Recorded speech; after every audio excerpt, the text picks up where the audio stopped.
विचार के इस सत्र में हम आप सभी का स्वागत करते हैं और आज का जो विचार का सत्र है, इस सत्र में हम अपने जीवन के कुछ महत्वपूर्ण पहलुओं पर चर्चा करेंगे और यह चर्चा पंचतंत्र के मित्र लाभ के बारे में है। ऐसे पिछले दिनों मैंने चर्चा किया था कि काम मेहनत से ही पूरे होते हैं। अगर आपको लगता है कि सिर्फ सोचने से काम पूरा हो जाएगा तो ऐसा नहीं है। सोते हुए शेर के मुंह में हिरन खुद नहीं चला जाता है। बिना उद्यम के साथ या बिना उद्यम का कोई मनोरथ पूरा नहीं होता है। जो होना होगा वही होगा। ऐसा हार मानने वाले लोग कहते हैं कि अगर आपको जीवन से हार मानना है तो ये बात चलते रहिए, करते रहिए। अगर मेहनत करने के बाद भी आपका काम नहीं बनता है तो इसमें जो पराक्रमी व्यक्ति है उसकी कोई गलती नहीं है। आपको जीवन में हमेशा उद्यम करते रहना है। बिना उद्यम का कुछ भी नहीं। मैं एक आज उसी पंचतंत्र की कथा से एक बुनकर जिसका नाम सोमलिक था, उसने जो है अ, अपने धन अर्जन के लिए वो परदेश जाना चाहता था और उसने निश्चय किया कि वह व्यक्ति जो है वर्षमान शहर है वहाँ पर जाकर धन अर्जन करेगा। वह अपना गाँव छोड़ दिया और दूसरे गाँव में धन अर्जन करने के लिए चला गया। 3 वर्ष तक रहकर उसने 300 मोहर जो है कि अर्जित की। जब वह अपने घर लौटने निकला, तो आधे रास्ते में उसे किसी जंगल में प्रवेश करना पड़ा। वहाँ सूरज के डूबते ही उसे जंगली जानवरों के भय से एक बरगद की पेड़ की जो लंबी शाखा था, उस पे चढ़कर विश्राम करने के लिए सोचा और वहाँ पर वो विश्राम करने लगा। आधी रात जब हुई, तो 2 विचित्र आकृति वाले जो है पुरुषों के बीच में वह बातचीत करते हुए सुना। एक ने कहा कि हे कर्ता, तुम नहीं जानते कि सोमलिक के पास जो भोजन और वस्त्र के लिए आवश्यक धन से अधिक नहीं होना चाहिए। जितना उसको भोजन वस्त्र की ज़रूरत है उतना ही चाहिए, इससे ज़्यादा की ज़रूरत नहीं है। तो फिर तुम उसे 300 मोहर क्यों दे दिया? तो दूसरे ने उत्तर दिया, हे कर्म, मुझे उद्यमी व्यक्ति को धन दे देना चाहिए। इससे इसका जो परिणाम है वो तो तेरे हाथ में है, तो इसलिए कोई बात नहीं। तो 2 जो व्यक्ति था, एक कर्ता था और एक कर्म था। कर्ता का मतलब होता है जो खुद काम करता है और कर्म का मतलब होता है जो काम करने का परिणाम है। अगर मैं पूरे दिन कोई चीज़ लिखूँ, तो मैं करता हूँ कि वह चीज़ मैं लिख रहा हूँ। उसका परिणाम क्या होगा? कर्म क्या होगा? उस लिखने का जो भाव है, उससे जो अर्थ निकलता है, वही कर्म है। तो ये 2 व्यक्ति था, एक कर्ता और एक कर्म, ये दोनों जो है कि काम कर रहा था। कर्ता ने कहा कि इसके पास तो 300 मोहर क्यों है? इसके पास तो सिर्फ़ इतना धन चाहिए कि जिससे इसको भोजन और वस्त्र मिल पाए। कर्म ने कहा कि भाई हमने तो इसे इसके मेहनत के हिसाब से दे दिया, अब जो आगे होना है वो देखा जाएगा। तो जागने पर बुनकर ने जब अपनी मोहर की गाँठ टटोली, तो उसमें खाली पाया। वह दुखी होकर सोचने लगा, यह क्या हो गया? बड़े कष्ट से कमाया हुआ धन था, कहाँ चला गया? मेरा जो परिश्रम था, ये व्यर्थ हो गया।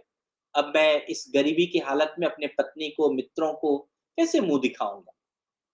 फिर उसने निर्णय लिया कि मैं पुनः शहर वापस जाता हूँ। जाकर फिर वह 1 वर्ष में 500 मोहर अर्जित किया और फिर घर लौटने निकला। जब वह जंगल पहुंचा तो फिर वही हुआ, सूरज डूबने लगा।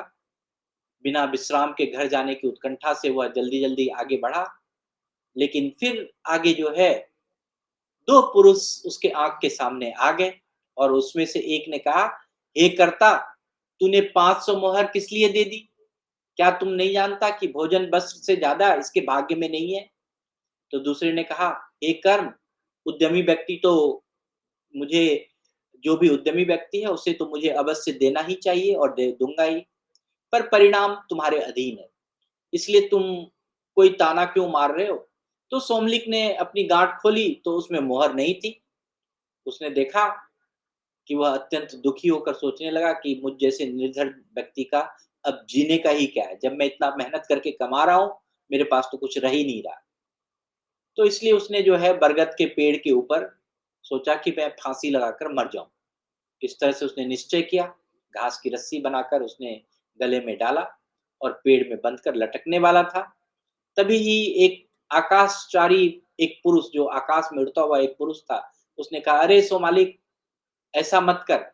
तेरे पास भोजन और बस से अधिक एक कौड़ी भी हो, तो मैं यह सहन नहीं कर सकता। इसलिए तुम अपने घर जा।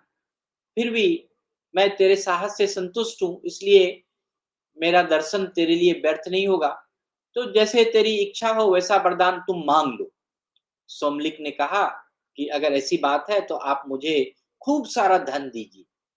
जवाब में कहा कि अरे! जिसका तुम भोग ही नहीं है तुम्हारे पास, तो तुम उस धन का लेकर क्या करोगे? क्योंकि भोजन, वस्त्र ये सब जो है, इस ये तो प्राप्ति जो है तुम्हारे भाग्य में है ही नहीं।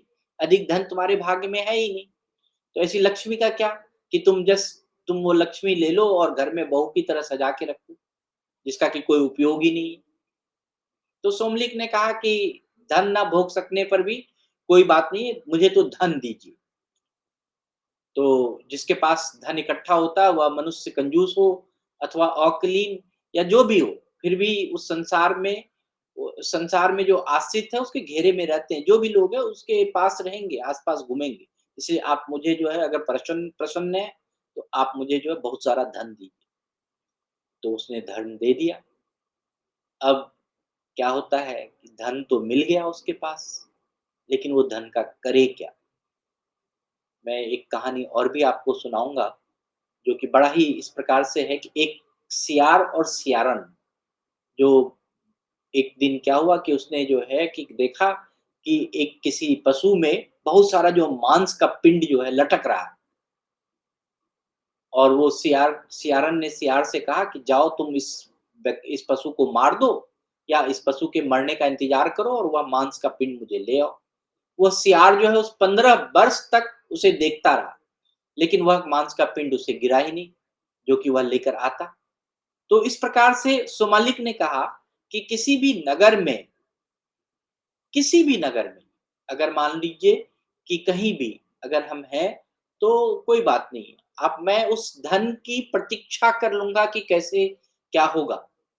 जैसे कि मैंने कहा कि जो सियार और सियारन जो है, कैसे 15 साल तक एक मांस के लोथड़े के लिए प्रतीक्षा किया। शायद कि वह कभी गिर जाए और मैं खा लूँ, इतने वर्ष बीत गए फिर भी वह नहीं गिरा। तो इस प्रकार के अनुभव से उस सोमलिक ने कहा कि धन का महत्व है। इसका संचय भी जीवन में अहम भूमिका निभा सकता है। भले ही वह तुरंत मुझे भोग ना सके, लेकिन उसे समझ में आया कि परिश्रम और नियति का जो प्रभाव है, नियति पर जो निर्भर करता है, वो ज़रूर अच्छा होगा। तो उसको धन मिल गया। अब इस कथा के माध्यम से मैं आपको वह मांस के लोथड़े की भी कथा सुनाऊँगा, कैसे सियार और सियारन जो है 15 साल तक प्रतीक्षा किया एक बैल के मरने की। तो वह भी कथा बहुत ही है, जिससे कि आज के कथा का और भी सार आपको जीवन में पता चलेगा कि जितना भी किसी भी किसी के भी जीवन में आ जाए, कितना भी धन आ जाए, कितना भी उसके पास नाम आ जाए, शोहरत आ जाए, अगर जीवन का कौशल ना हो कि हमें कैसे उसको संचय करना है, कैसे हमें उसे आगे बढ़ाना है, तो उस धन का, उस नाम का कोई महत्व नहीं। तो वह कौशल के बारे में हम लोग बात करेंगे कि जिससे कि हमारा जो जीवन है, कैसे आगे बढ़ता है। तो आज के लिए इतना ही। आप सभी का बहुत-बहुत धन्यवाद। बहुत-बहुत आभार। हम आपसे आग्रह करते हैं कि जिसके मन में कोई